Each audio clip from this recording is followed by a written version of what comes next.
Ladies and gentlemen, the American jury, Congress, and the President, a year ago, created a fiscal cliff. And the way they did that is they reached a deal that would put in place automatic spending cuts.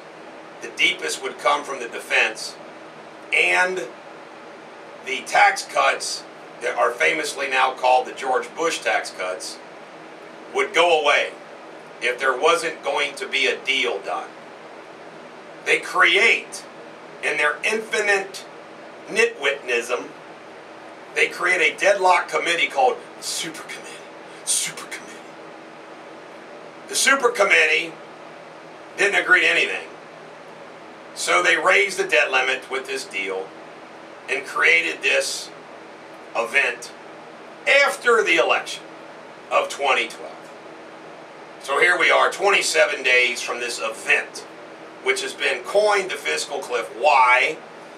Because it's believed that if we have these very rigid spending cuts that take place, I say let it happen, and the Bush tax cuts go away, there's going to be like a 2,000 to 3,000 tax increase on everybody in the middle class, not just wealthy people, at 2%.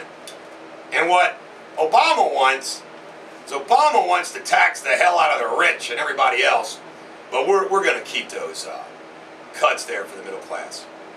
Which really begs the question. I remember when all this was going down during the Bush administration, and it was like, these are only for the rich, they're only for the rich. Wait.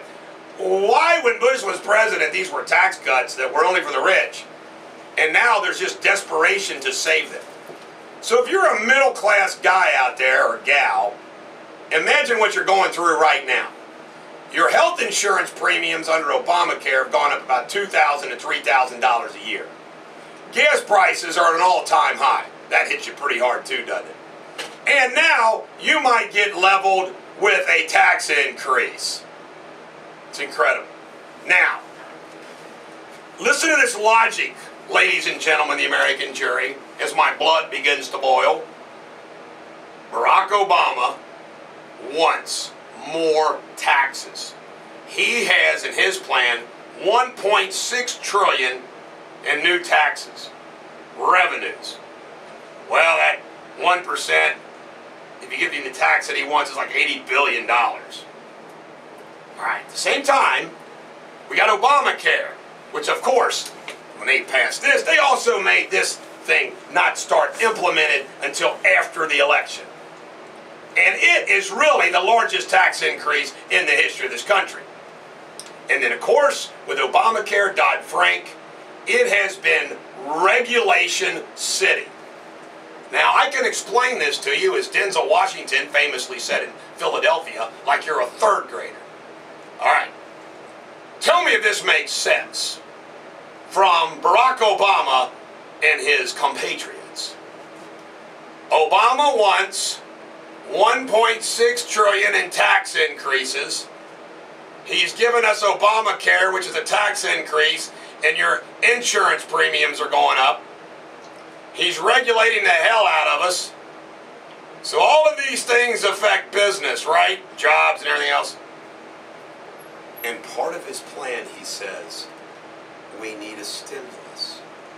What?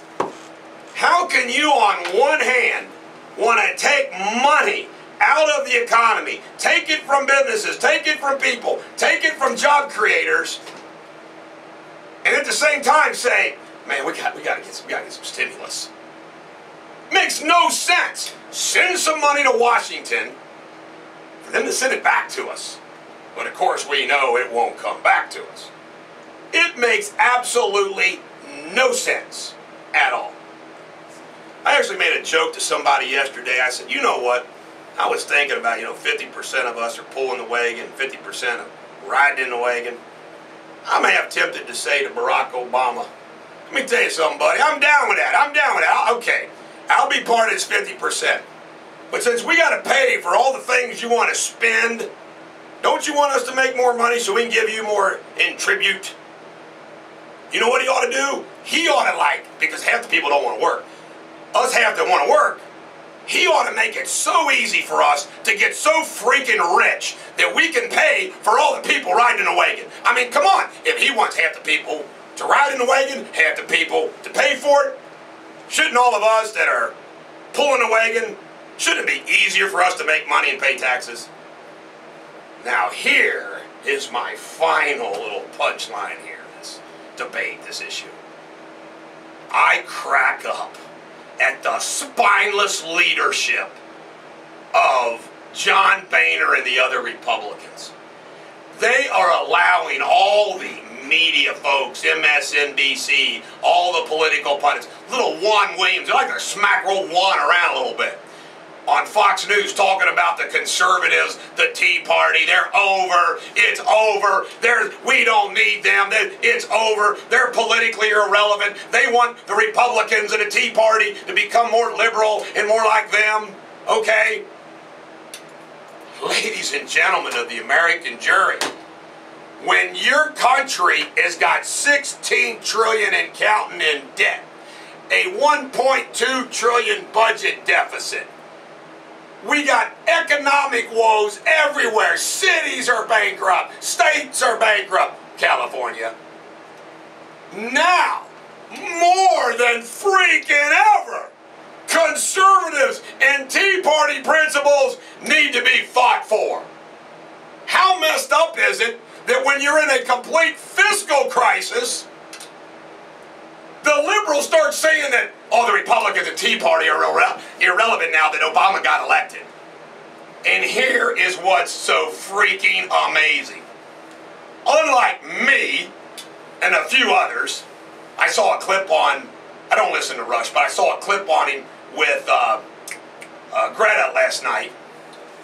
And I'm sure some of these others, hardcores, are like me. I'm sure Laura Ingraham probably agrees with this. I haven't heard it for a long time. No! Now is the freaking time to say, we need more of us. Now, here's my final thing. I said the last thing was final thing, but it wasn't. This is my final thing. You know what the Republicans ought to do? Here's what they ought to do. Here's what Boehner and all of them should do. They should call the president up, meet with the president now to say, you know what, Mr. President, you think you got this election, and you think because you held on to the Senate, we still got the House of Representatives. And you know what we've decided to do? You could kiss our freaking butts. You know what? We're not going to agree to none of this crap you want. Tax increases? Kiss our ass. You're not going to do the right spending cuts? Kiss our ass. Because guess what? We don't care about the political scene right now. We got a couple years for this thing to blow up in your face. You know what we're going to do? While you're out there trying to get more money to buy your votes for next time, we're just going to save America. That's all we're going to do. We're going to save America. But no! Boehner's out there going, well, oh gosh, we're going to tax the rich a lot. We've agreed that we'll take away some of these things and it'll be a tax on the rich. Spineless. Ladies and gentlemen in the American jury, there's an old saying. When the night is darkest, it is right before the dawn. Class X Radio. This is the Knack, my Sharona on Class X Radio.